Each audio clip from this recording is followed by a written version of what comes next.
let me start by showing you the settings. So I'm running 180 inches per minute.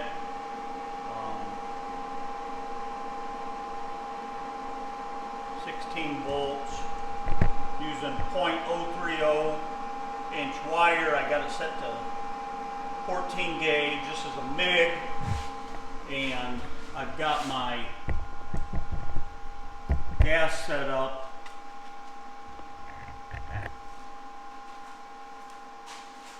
at about 18 psi for my shielding gas. Now, the way I do this is I picked up this old magnet years ago, super strong magnet, and I've got it just basically stuck to this piece of metal. And what I'm going to do is use that.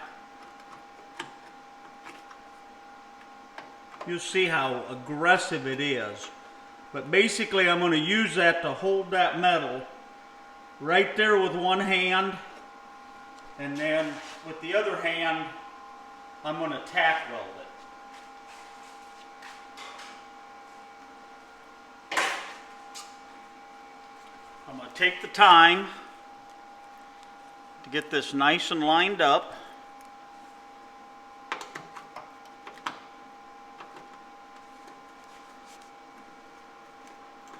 And I'm going to put just a tack.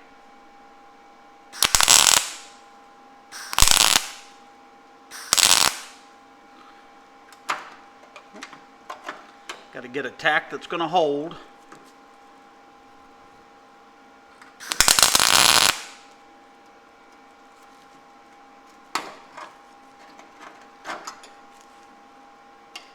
This is what they edit out in real videos. You never see the process where the tacks don't hold.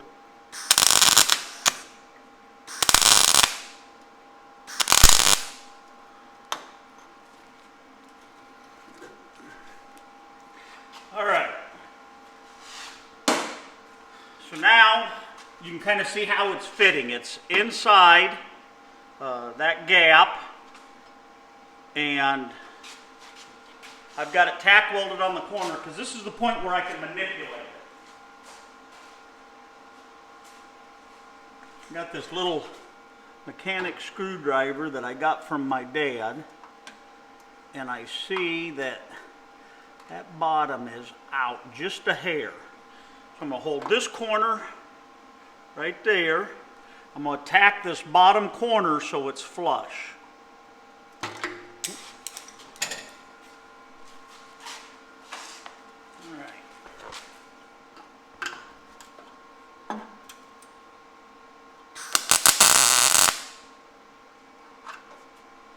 Get that corner, a little stronger tack on it. Now I'm going to push this end in, which is going to bring that corner out. Put just a little tack. I'm going to hold it till it cools. Now that's flush.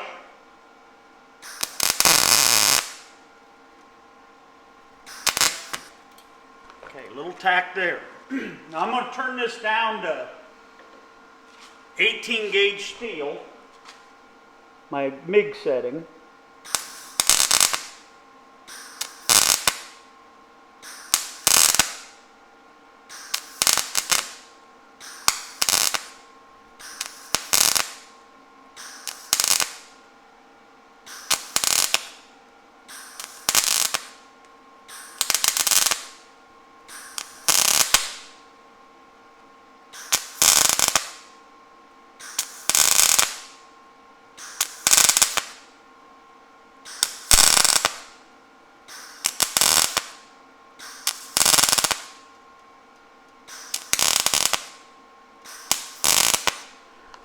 Now what you'll see is put a couple tacks here, here, here, here, over here, because I don't want this metal to start doing any wonky. Now, right there I got a little bit of a ledge. That goes through, that goes through, that's good. So I'm going to get the body hammer.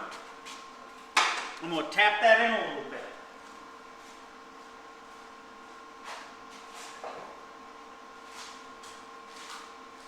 Now I did a review on these. This is the Harbor Freight. So this whole project, except for my welder, I'm just using some cheap Harbor Freight tools.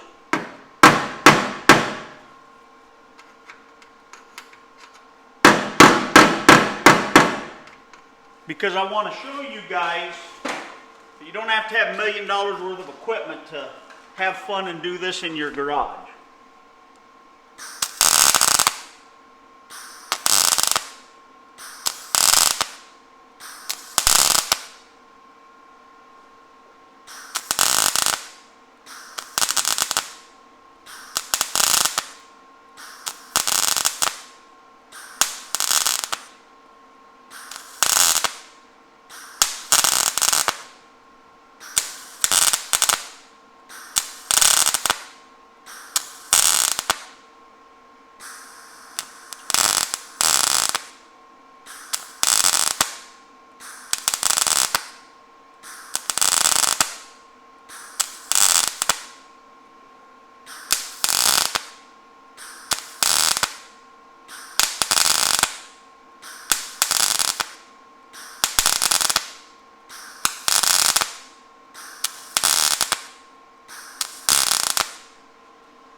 Alright, so now all I'm doing is I'm just going around, filling this in.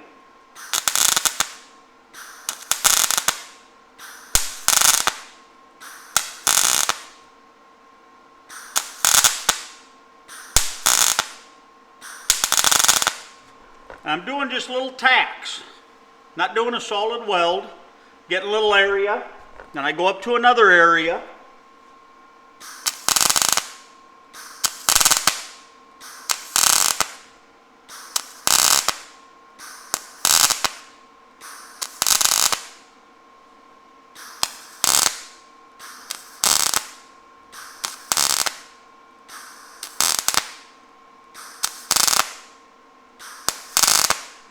Had a little bit of a hole there that I just filled in.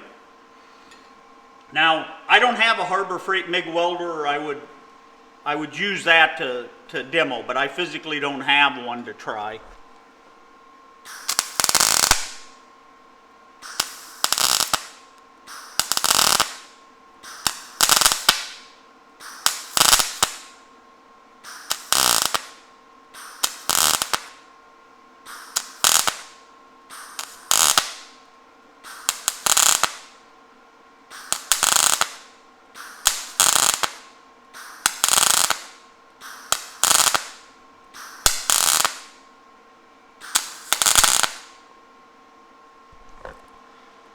Now you can see I got pretty good 360. I got one little spot there.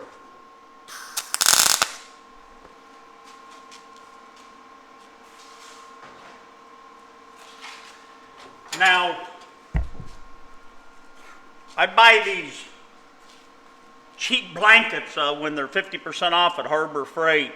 I'm just using it to cover up that wood bed, and you'll see even with that, there's some burn marks in the blanket from the splatter. But it didn't go all the way through. Now, probably shouldn't recommend that because obviously it's catch on fire, but that's what I've used. I've used them for years. They're cheap, they're easy. They keep the splatter. Now, if you're not using shielding gas, if you've got a flux core welder, that is going to throw splatter everywhere, all over into here, and you can't have body work done here and weld here with a flux core welder because it's going to throw burning molten metal all over your work area. I use shielding gas. I've talked to you guys about that before. So what I'm going to do, I'll pause this video here. The next video is I'm going to come in with a grinder and show you how I grind and finish off this area.